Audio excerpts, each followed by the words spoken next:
بسم اللہ الرحمن الرحیم۔ السلام علیکم۔ یہ پارٹ 2 ہے، کتاب شکست کی فتح۔ مصنف طاہر جاوید مغل، آواز فاطمہ شفیق، پیشکش بک شیئر پاکستان آڈیو لائبریری۔ دیگر معلومات اور کتابوں کے لیے آپ رابطہ کر سکتے ہیں۔ واٹس ایپ نمبر 0333249537 یا پھر 0300291960 پہ محمد اظہر لطیف سے۔ معزز خواتین و حضرات، یہ ناول کل 9 اقساط پر مشتمل ہے۔ ناول کے کل صفحات 92 ہیں، تو آئیے سنتے ہیں پارٹ نمبر 2 صفحہ نمبر 10 سے۔ کیا ہوا بسما؟ نور نے بڑی بہن کو بے تکلفی سے باہوں میں لیتے ہوئے پرتشویش لہجے میں پوچھا۔ وہ پہلے تو ٹالتی رہی، پھر اس نے بتایا کہ آج گاؤں سے 2 بندے آئے تھے۔ وہ ابا جی اور تایا کے ساتھ ڈرائنگ روم میں بیٹھ کر باتیں کرتے رہے۔ ان میں سے 1-2 باتیں بسما کے کانوں میں بھی پڑ گئی تھیں۔ کیا کہا انہوں نے؟ نور نے پوچھا۔ بسما ناک سے سوں سوں کی آواز نکالتے ہوئے بولی، نور، ہم حیران ہوتے تھے کہ آپی بطول والا معاملہ تو ختم ہو گیا، یا پھر تایا اور ابا جان گاؤں چھوڑ کر یہاں شہر میں کیوں آ گئے؟ ہاں، یہ حیرانی تو تھی۔ اس کی وجہ امی اور دادی کو بھی معلوم تھی، پر انہوں نے کبھی ہم سے ذکر نہیں کیا۔ کیا وجہ تھی؟ وہ لوگ ابھی تک اپنے مطالبے سے پیچھے نہیں ہٹے نور، خاص طور پر سے چودھری کا بیٹا ابدال۔ وہ ابھی تک اپنی ہٹ پر قائم ہے۔ چودھری اب کہتے ہیں کہ اگر بڑی کا رشتہ نہیں ہو سکا تو چھوٹی کا، یعنی میرا رشتہ انہیں دیا جائے۔ اب پنچایت والے بھی ان کا ساتھ دے رہے ہیں۔ وہ ایک ہی بات کہتے ہیں کہ ہمارے گھر والے زبان دے کر انکاری ہوئے ہیں، انہیں کم از کم ایک لڑکی کا رشتہ تو دینا ہوگا۔ او گاڈ! نور نے دونوں ہاتھوں سے سر پکڑ لیا۔ یہ ضد اور ہٹ دھری بھی کیا بلا ہوتی ہے ان چودھریوں اور وڈیروں میں۔ خدا کے بندو، شادی تو زندگی بھر کا ساتھ ہے، اور اس میں لڑکے لڑکی کا راضی ہونا ضروری ہے۔ یہ کیا بات ہوئی کہ کسی کو گائے بکری کی طرح کان سے پکڑا اور کسی کھوٹے سے باندھ دیا؟ نور کے لہجے میں تپش تھی۔ یہی بات تو ان لوگوں کی سمجھ میں نہیں آتی بسما بولی۔ اب کیا ہوگا؟ ابا جان اور تایا جان کل گجرات جا رہے ہیں، کسی ایم پی سے بات کرنی ہے انہوں نے، تاکہ یہ جھگڑا زیادہ نہ بڑھے۔ امی بڑے کمزور دل کی تھیں، وہ تو جیسے بستر سے لگ گئی۔ ان کی بیماری کی ایک نہیں 2 وجوہات تھیں۔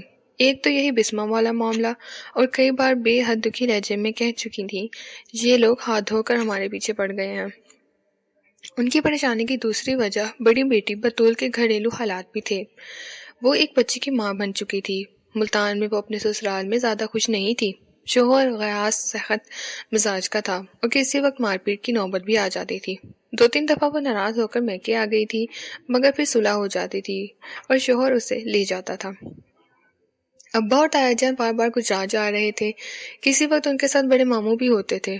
ایسے ہی ایک سفر کے دوران میں نور کے ابا جان کو ہائی بلڈ پریشر کی تکلیف بھی ہوئی، اور وہ گھر آنے کی بجائے ہسپتال پہنچے۔ اس دن نور کی امی بڑی آزر زدہ تھیں۔ انہوں نے کہا، ہمارے بڑے کہا کرتے تھے، کھا پریوں سے بھی کوئی تعلق واسطہ نہ رکھنا، یہ کھوٹے اور خطرناک لوگ ہیں۔ یہ تیری دادی، وہ کہتے کہتے چپ ہو گئی۔ نور نے ماں کو ذرا کریدا تو انہوں نے ڈرے ڈرے لہجے میں کہا، یہ سب تیری دادی کا ہی کیا دھرا ہے۔ نہ ان کی کھاپریوں کی بڑی ماں سے اتنی دوستی ہوتی، اور نہ یہ مصیبت ہمارے گلے پڑتی۔ نور اب قدرے سیانی ہو چکی تھی، اب اسے بات کو کریدنا اور اس کی تہہ تک پہنچنا آ گیا تھا۔ اس نے کہا، امی، اگر چودھری تغرل کی ماں کے ساتھ ہماری دادی کا اٹھنا بیٹھنا تھا، تو اس سے یہ مطلب کیسے نکل آیا کہ ہم نے کھاپریوں کو آپی بطول کے رشتے کے لیے زبان دے دی تھی؟ یہ بات کافی پیچھے تک گئی ہوئی ہے نور۔ والدہ نے کہا، یہ دونوں عورتیں سہیلیوں کی طرح تھیں۔ اس وقت تیری آپی بطول کی عمر 4-5 سال کی ہوگی۔ کھاپریوں کی ماں نے بطول کو کھیلتے دیکھا اور کہا کہ اسے تو میں اپنے پوترے ابدال کی ووٹی بناؤں گی۔ بس اتنی سی بات تھی جو بنتے بنتے بگڑ گئی۔ کھاپریوں کے ساتھ تمہارے ابا اور تایا کا کوئی زمین کا جھگڑا نہیں ابھی تھا، لیکن یہ جھگڑا دونوں عورتوں کی دوستی اور میل جول کے نیچے دبا رہا۔ کھاپریوں کو اس بات کا لالچ تھا کہ جب بطول کا رشتہ مل جائے گا تو وہ زمین بھی خود بخود ان کے پاس چلی جائے گی، جس کا جھگڑا تھا۔ بطول ویسے بھی شکل صورت کی اچھی تھی۔ نور نے کہا، ابا جی اور تایا جی کو ان ساری باتوں کا پتہ نہیں تھا؟ پتہ تھا، لیکن اس وقت یہی تو پتہ نہیں تھا نا کہ تغرل کے پتر بڑے ہو کر اس طرح کے نکلیں گے۔ بہرحال تمہارے ابا نے کبھی منہ سے اس رشتے کے لیے اقرار نہیں کیا تھا۔ ہاں، کھاپڑیوں کی بڑی ماں زورا زوری کرتی رہی، کبھی بطول کے کپڑے لے آتی، کبھی عید شب بارات شروع کر دیتی۔ اب بات کافی حد تک نور کے سمجھ میں بھی آ رہی تھی۔ اس کا مطلب تھا کہ آپی بطول کی شادی کے بعد باغ والی زمین کا جو جھگڑا شروع ہوا تھا اس کی وجہ آپی بطول کی شادی ہی تھی، اور اب بات وہیں آ پہنچی۔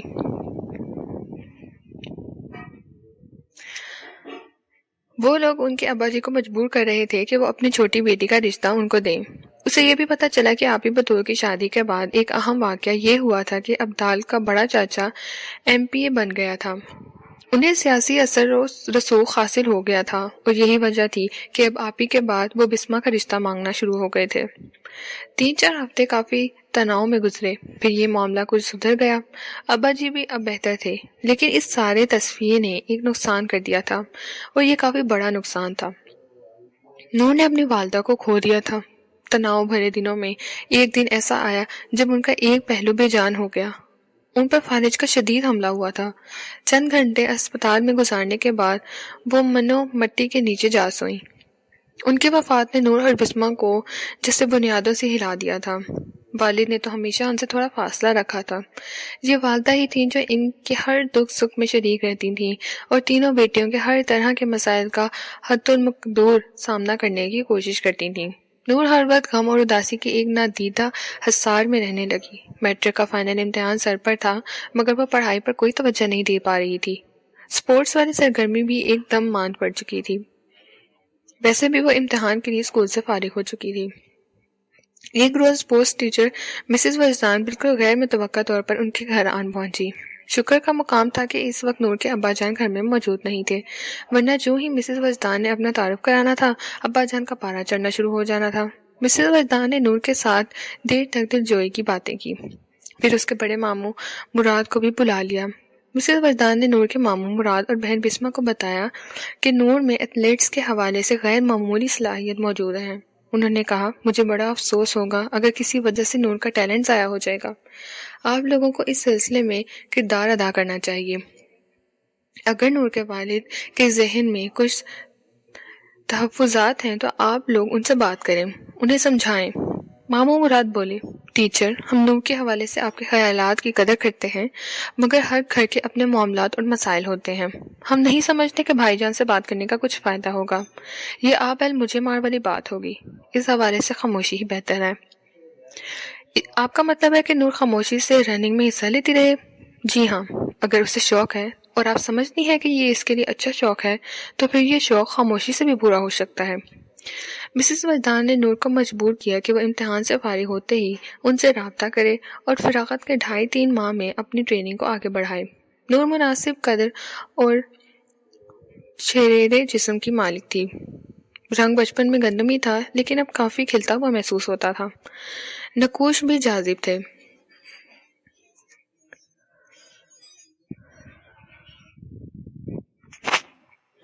گو بسمہ اس سے زیادہ خوبصورت تھی، مگر اس کی کمی نور کے نہایت متناسب جسم اور الڑپن نے پوری کر دی تھی۔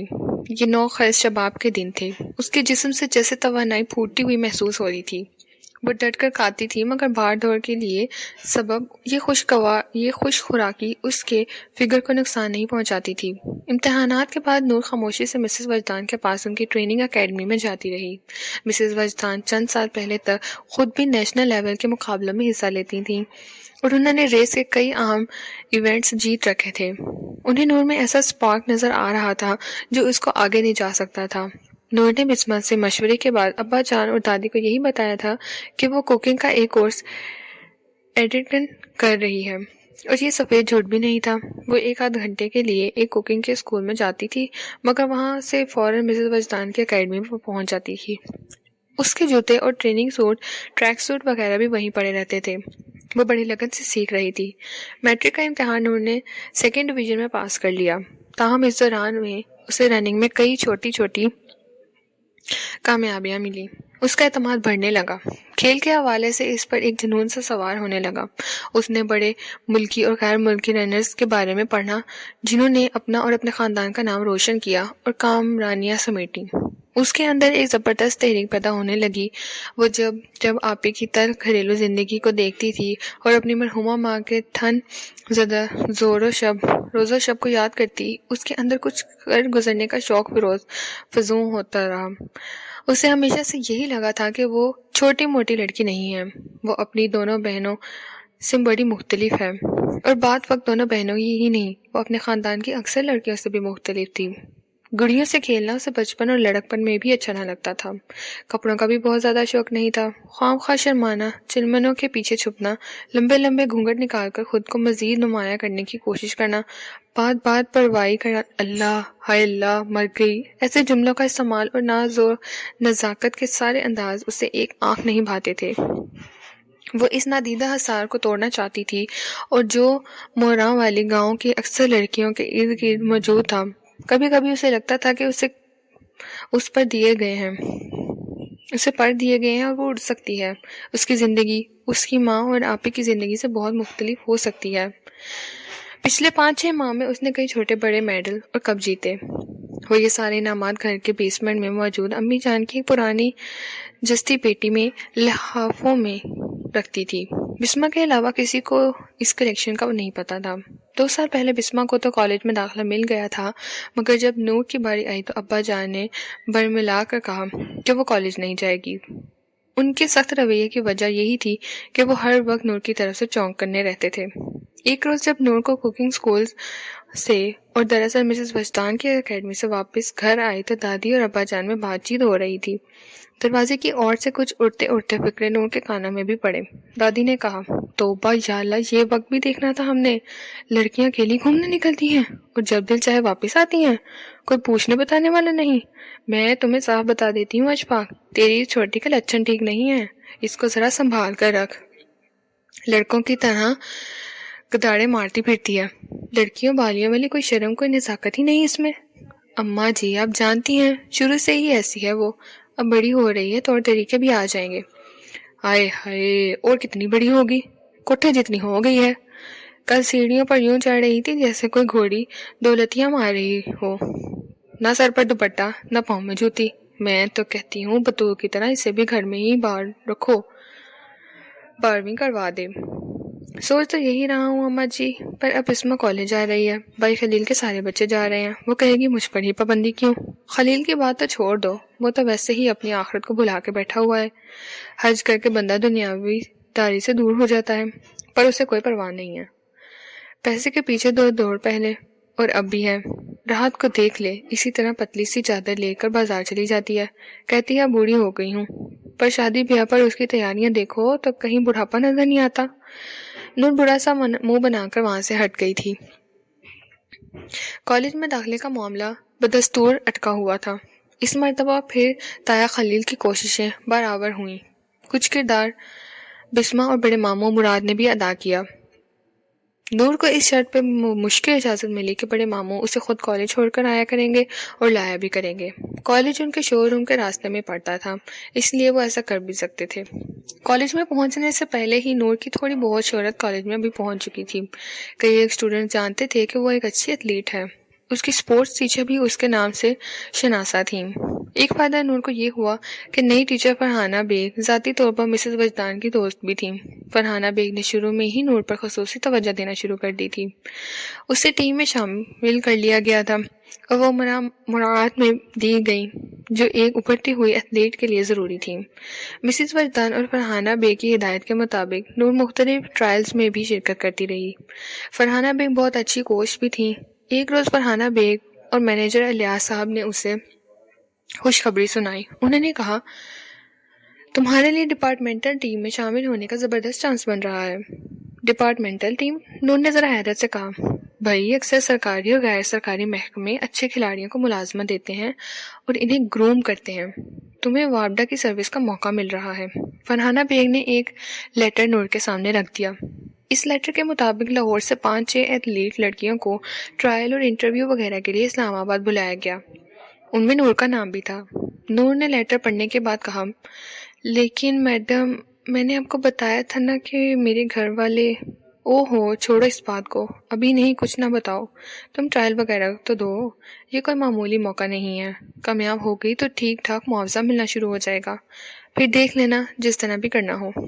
مگر میڈم، یہ بات چھپی تو نہیں رہے گی؟ بلکہ میرا تو اسلام آباد جانا ہی ممکن نہیں ہوگا، صرف 2 دن کے بعد ہوگی، بہن اور ماموں کو بتا دو، والد صاحب کو ابھی نہ بتاؤ، انہیں کالج کے تفریحی ٹور وغیرہ کا کہہ دو، خدا نخواستہ تم کوئی غلط کام تو نہیں کر رہی ہو؟ کہتے ہیں کہ اللہ تعالیٰ نے ہمیں کوئی صلاحیت دے رکھی ہو تو اسے استعمال نہ کرنا بہت بڑی ناشکری ہوتی ہے۔ مجھے لگتا ہے کہ تمہارے والد بھی جلد یا بدی اس بات کو سمجھ جائیں گے۔ میرا دل چاہتا ہے کہ میں اور پرنسپل صاحب کسی دن اکٹھے ان کے ملاقات کریں اور انہیں تمہارے حوالے سے قائل کریں۔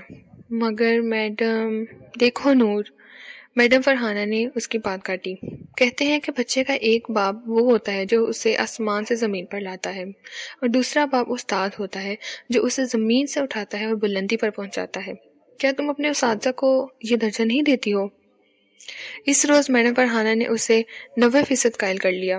وہ خیالوں میں الجھی اور ایک چمکیلے مستقبل کا سوچتی ہوئی سپہر کے بعد پہنچی، تاہم گھر پہنچ کر اسے ایک نئی طرح کی صورتحال کا سامنا کرنا پڑا۔ گھر کی فضا کچھ بدلی بدلی سے محسوس ہوئی۔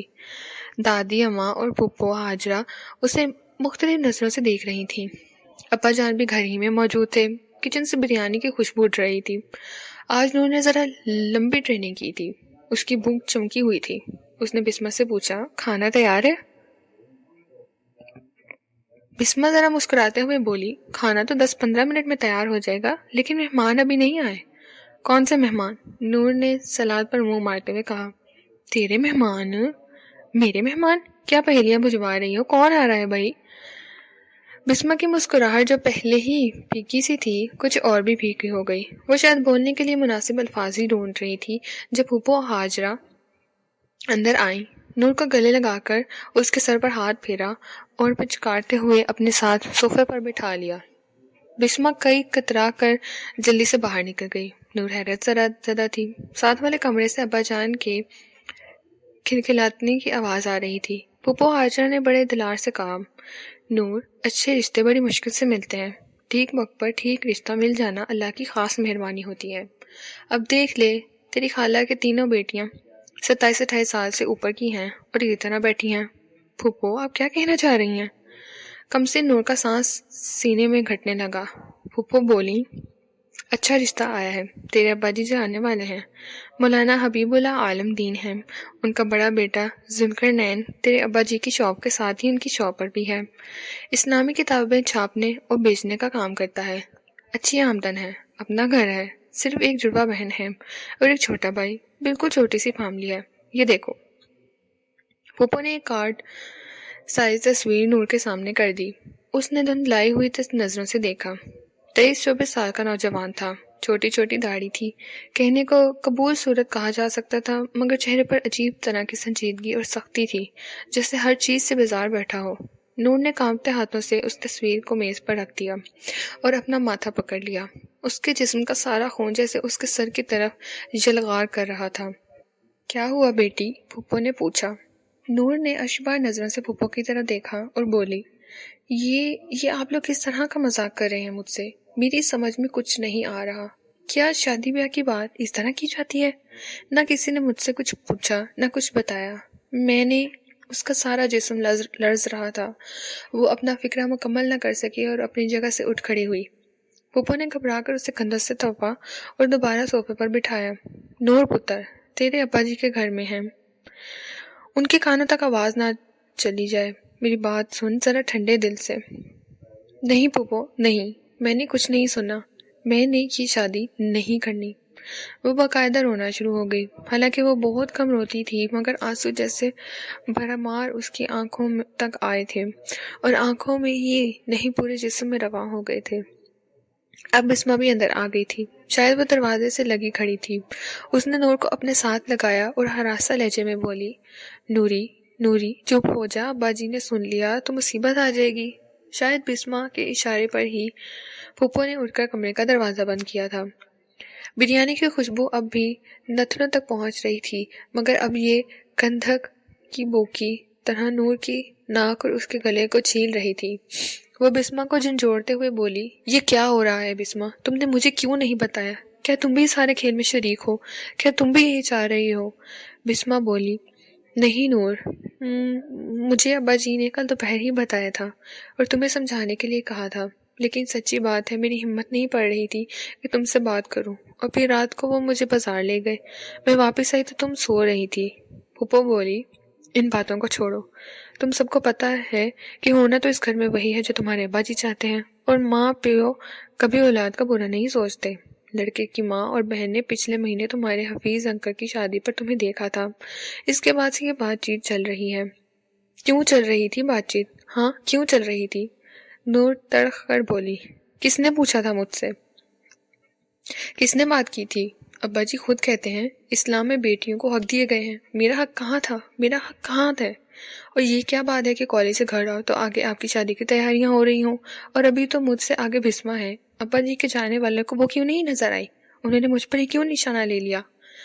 ناشکری کی باتیں نہیں کرنا، پھپھو پہلی بار غصے میں بولی، ہر ایک کا مقدر اس کے ساتھ ہوتا ہے، بسما بھی خواستہ کوئی لولی لنگڑی نہیں ہے، دیکھنا 2-4 ماہ میں اس کا بھی بڑا چنگا بر مل جائے گا۔ بھائی اشفاق تم دونوں بہنوں کے فرض سے جلد از جلد فارغ ہونا چاہتے ہیں، فرض سے نہیں بوجھ سے، شاید ہم بوجھ ہیں ان کے لیے، وہ ہمیں اتار پھینکنا چاہتے ہیں۔ نہ چاہنے کے باوجود نور کی آواز بلند ہوتی جا رہی تھی۔ یہی وقت تھا تب دروازے پر دستک ہوئی اور تینوں عورتیں ٹھٹک گئیں۔ بسما کا رنگ ہلدی ہو رہا تھا۔ باہر سے ابا جی کی بھاری آواز سنائی دی، بسما تیار ہو گئی ہے عین النور؟ ہاں ابا جی ہو رہی ہے، جلدی کرو بھائی وہ لوگ آنے والے ہیں، ابا جی نے ملامت سے کہا۔ ان کے قدموں کی مدھم چھاپ ابھری، وہ واپس اپنے کمرے میں جا رہے تھے۔ جب وہ کھڑکی کے سامنے سے گزر رہے تھے تو نور ایک دم اپنی جگہ سے کھڑی ہو گئی۔ نہ جانے اتنا حوصلہ، اتنی ہمت اور جرأت اچانک اس میں کہاں سے آ گئی۔ شاید اس کی ایک وجہ یہ بھی تھی کہ وہ اندر تھی اور ابا جان باہر، وہ اسے دیکھ نہیں سکتی تھے۔ وہ جالی دار کھڑکی تک پہنچی اور کراتی ہوئی سی آواز میں بولی، ابا جان۔ وہ ٹھٹک کر رک گئے اور کھڑکی کی طرف دیکھنے لگے۔ نور کیا بات ہے؟ انہوں نے نرم لہجے میں پوچھا۔ چند لمحوں کے نہایت بوجھل وقفے کے بعد نور نے کہا، ابا جان آپ ابھی میری کوئی بات نہ کریں۔ مولوی اشفاق مہر کے چہرے پر جیسے حیرت اور طیش کا دریا بہہ گیا۔ وہ بولے، میں سمجھا نہیں، تم کیا کہنا چاہتی ہو؟ ابا جان میں آپ کی بیٹی ہوں، مجھے آپ سے اس طرح بات نہیں کرنی چاہیے، مگر میں ابھی پڑھنا چاہتی ہوں، آپ میری بات نہ کریں۔ اس نے بڑے ٹھہرے ہوئے لہجے میں کہا۔ یہ الفاظ نہیں بارودی دھماکے تھے۔ نور کو خود نہیں یقین ہو رہا تھا کہ وہ کھڑکی کی اوٹ سے یہ الفاظ اپنے والد کو کہہ چکی ہے۔ پتہ نہیں وہ کیسے لمحے تھے جنہوں نے اس طرح کی جرأت اسے عطا کر دی تھی۔ اسے لگا تھا کہ ان لمحوں میں اس کی والدہ مرحومہ کی ساری گھٹن زدہ زندگی سمٹ آئی ہے، اور وہ اپنی آپی بطول کی ازدواجی زندگی کی ساری تلخیاں بھی اکٹھی ہو گئی ہیں۔ ہاں، یہ الفاظ نہیں بارودی دھماکے تھے۔ مولوی اشفاق مہر تیزی سے دروازے کی طرف پلٹے۔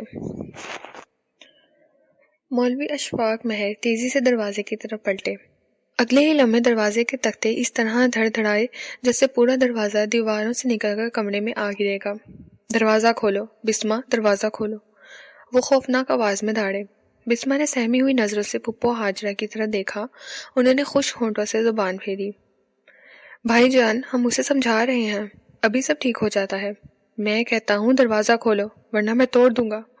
مولوی اشفاق کی آواز پورے گھر میں گونجی۔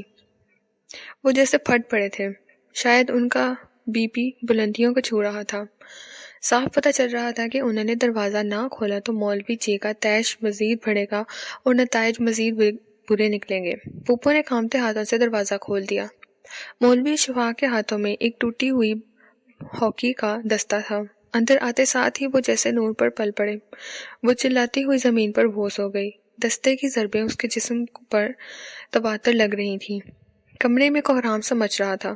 مولوی اشفاق دہاڑ رہے تھے، بدبخت، زبان چلاتی ہے، میرے سامنے زبان چلاتی ہے۔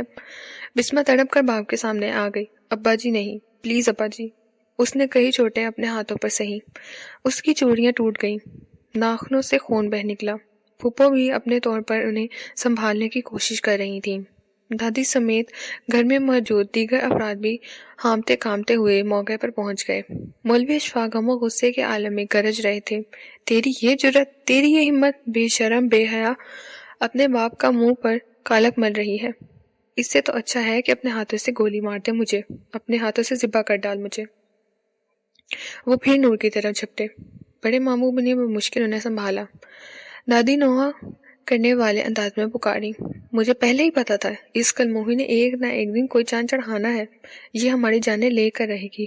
میں پہلے ہی کہتی تھی بے شرم کو کالجوں کی ہوائیں نہ لگواؤ، 10 گھنٹے غائب رہتی ہیں، پتہ نہیں کیا کیا کرتی پھرتی ہیں، اس گھر میں کوئی میری بات نہیں سنتا۔ تو پھر ہے نا، ہائے اللہ یہ مجھے کیا دیکھنا پڑ رہا ہے۔ نور ایک کونے میں کھڑکی بند کر سمٹی ہوئی تھی، قریب ہی اس کی کتابیں بکھری ہوئی تھی۔ کالج کے سفید یونیفارم پر خون کے داغ نمودار ہو گئے تھے۔ یہ وہی خون تھا جو اس کا سر پھٹنے سے بہا تھا۔ اس کی گھٹی گھٹی آواز ایک دردناک فریاد بن کر کمرے میں گونج رہی تھی۔ ماموں مراد نے نور کے ابا جی کو اپنے باہوں کے کلاوے میں لے لیا اور انہیں بڑی مشکل سے سنبھالتے ہوئے کمرے سے باہر لے گئے۔ ان کی ٹوپی گر گئی تھی اور اینک ناک کے آخری سرے تک سرک آئی تھی۔ وہ دھاڑے، شام تک اس خبیث کو سمجھا لو اگر سمجھتی ہے تو، ورنہ پھر وہ ہوگا جو اس خاندان میں کبھی نہ ہوا ہوگا، میں مر جاؤں گا یا اس کو مار ڈالوں گا۔ پورا گھر ایک طوفان کی زد میں تھا۔ کچھ دیر بعد معلوم ہوا کہ نور کے ابا جان نے کسی ایمرجنسی کا بہانہ کر کے مہمانوں کو فی الحال آنے سے روک دیا ہے۔ اس واقعے کی اطلاع سن کر تائی جان اور مہرین وغیرہ بھی بھاگے آئے تھے۔ نور کو گھر میں ہی طبی امداد دی گئی اور اس کے سر سے مسلسل بہنے والا خون روکا گیا۔ ایک مسئلہ یہ تھا کہ تایا خلیل لاہور میں موجود نہیں تھے، انہیں اگلے روز آنا تھا۔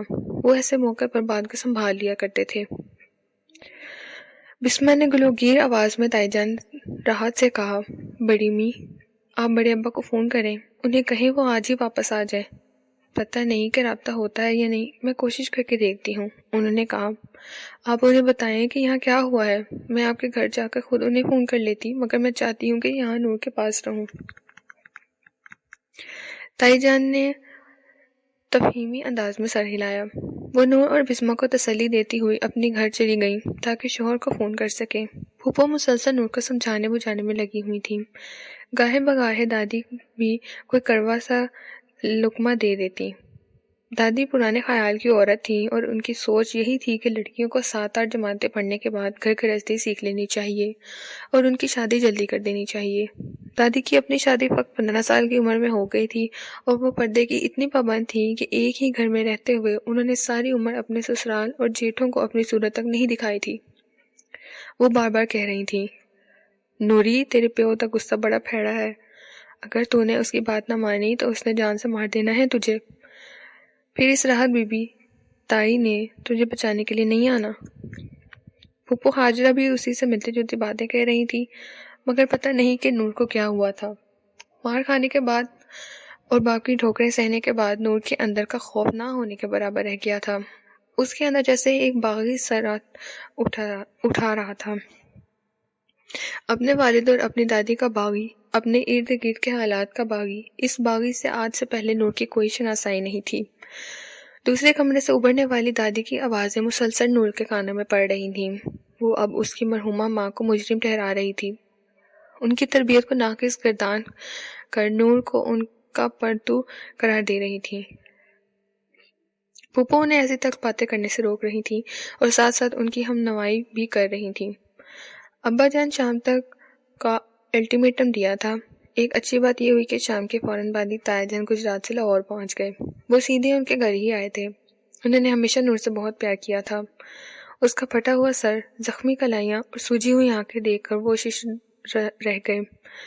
اس کے ساتھ ہی ان کے سرخ و سفید چہرے پر بس سرخ رنگ ہی باقی رہ گیا۔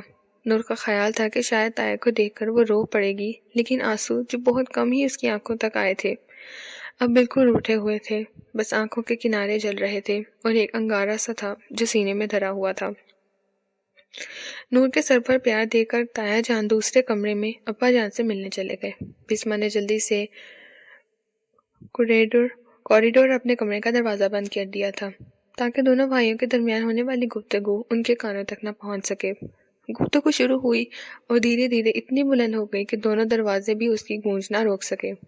نور کے ابا جان بڑے بھائی کی بے حد عزت کرتے تھے، مگر آج تو وہ بھی ان کے سامنے بول رہے تھے۔ تایا کی آواز زیادہ بلند تھی اور پھر وہ بلند تر ہوتی چلی گئی۔ اڑتے اڑتے کچھ الفاظ بسمہ اور نور کے کانوں تک بھی پہنچے۔ وہ کہہ رہے تھے، بہت افسوس ہے اشفاق، بہت افسوس ہے، تم اپنی ہی بچی کے بارے میں ایسے غلط سوچ رکھتے ہو۔ اگر ایسا ہی ہے تو پھر اس کے گلے میں پھندا ڈال کر مار دو یا اسے زندہ گاڑ دو زمین میں۔ خدا کے لیے بھائی جان مجھے بولنے پر مجبور نہ کریں۔ یہ آپ لوگوں کا لاڈ پیار ہے جس نے اس کو اس حال تک پہنچایا ہے۔ کس حال تک پہنچایا ہے؟ کیا کر دیا ہے اس نے؟ مجھے بتاؤ، کون سی قیامت توڑ دی ہے؟ تم سے جینے کا حق ہی مانگ رہی ہے نا؟ یہی کہہ رہی ہے نا کہ اس سے چھوٹی سی عمر میں اس شادی پر اور بال بچے کی ذمہ داری نہ ڈالو؟ اور کیا کہہ رہی ہے وہ؟ بھائی جان آپ کو کچھ معلوم نہیں، نور کے ابا جان نے قدرے دبی آواز میں کہا۔ اس کے طور طریقے بہت بدل گئے ہیں۔ یہ دیکھیں، میں آپ کو دکھاتا ہوں، یہ دیکھیں، یہ ہے اس کا سامان جو نیچے پرانی پیٹی سے نکالا ہے، یہ بھی دیکھیں۔ دھاتی اشیاء کے گرنے اور پٹکے جانے کی آوازیں آئیں۔ ایک لختے میں نور کو اندازہ ہو گیا کہ بیسمنٹ میں موجود اس کے کپ اور ٹرافیاں وغیرہ ابا جان کی نظر میں آ چکے ہیں، اور آج دوپہر سے یہاں جو کچھ ہو رہا ہے اس کے پیچھے کچھ نہ کچھ ہاتھ ان چیزوں کی برآمد کا بھی تھا۔ پتہ نہیں کہ یہ چکر کتنے دنوں سے چل رہا تھا۔ تو کیا ہے اشفاق؟ تایا جان کی بلند آواز دروازوں سے گزر کر نور اور بسمہ کے کانوں تک پہنچی۔ کون سا گناہ کر دیا ہے اس نے؟ کون سی ایسی حرکت کی ہے جس سے ہم کسی کو منہ دکھانے کے قابل نہ رہیں؟ پھر میں کہتا ہوں اشفاق، اس طرح کا کٹر پن تمہیں لے ڈوبے گا۔ ہم اللہ کے احکام کو مانتے مانتے اللہ کے احکام سے بھی آگے نکلنے کی کوشش کرتے ہیں۔ بھائی جان، میں اس بارے میں آپ سے کوئی بحث نہیں کرنا چاہتا، مگر میں کرنا چاہتا ہوں۔ تایا خلیل گرجے، مجھے بتاؤ، اپنی روتی سی سکتی بچی کو مار کوڑ کر کسی کی ڈولی میں دھکیلنے کا حق کس نے دیا ہے تمہیں؟ آوازیں آنا بند ہو گئی۔ شاید درمیان میں موجود کوئی اور دروازہ بھی بند کر دیا گیا تھا، لیکن یہ اندازہ تو ضرور ہو رہا تھا کہ ابا اور تایا میں زوردار تکرار چل رہی ہے۔ 4-5 منٹ مزید گزرے، پھر تایا جان غصے سے بھرے ہوئے تند بگولے کی طرح اندر داخل ہوئے۔ انہوں نے کونے میں دبکی نور کو بازو سے پکڑ کر اٹھایا اور اپنے ساتھ لگاتے ہوئے بولے، چل میری بچی، یہ گھر تیرے رہنے کے قابل نہیں ہے۔ اندھا بہرا ہو گیا ہے اس گھر کا سربراہ، اس کی عقل پر پتھر پڑ گئے ہیں۔ پھپھو نے تایا خلیل کو روکنا چاہا، پر انہیں بھی زور کی ڈانٹ کھانا پڑی۔ تایا بولے، بس میں نے فیصلہ کر لیا ہے، یہ میرے پاس رہے گی جب تک تم لوگوں کے دماغ ٹھیک نہیں ہو جاتے۔ میں رکھوں گا اسے۔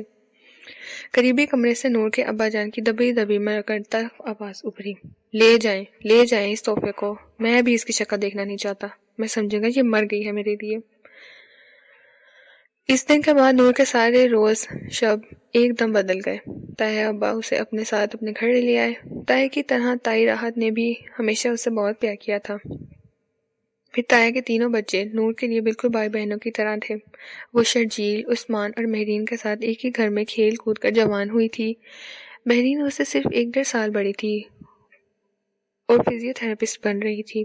تایا خلیل کافی روب و دار شخصیت کے مالک تھے، کسی کے لیے بھی ان کی بات کو رد کرنا یا ان سے طویل بحث و مباحثہ کرنا ممکن نہیں تھا، اور نور کے ابا جان سے تو ان کا رشتہ بڑے بھائی کا بھی تھا۔ نور کے ابا جان مولوی اشفاق کے لیے ہرگز ممکن نہیں تھا کہ وہ بڑے بھائی کے ساتھ ایک حد سے زیادہ تناؤ پیدا کر سکے۔ انہوں نے جیسے ایک دم نور سے لا تعلقی سے اختیار کر لی۔ 4-5 روز بعد ایک شام تایا ابا گھر آئے تو ملازم خدا بخش نے کینوس کا ایک بڑا سا بیگ کندھے پر لاد کر رکھا تھا۔ تایا ابا نے پوچھا، لو بھائی نور، میں نے تمہارے کپ اور ایوارڈ وغیرہ اس نامعقول کے قبضے سے نکال لایا ہوں۔ نامعقول سے ان کی مراد یقیناً چھوٹا بھائی تھا۔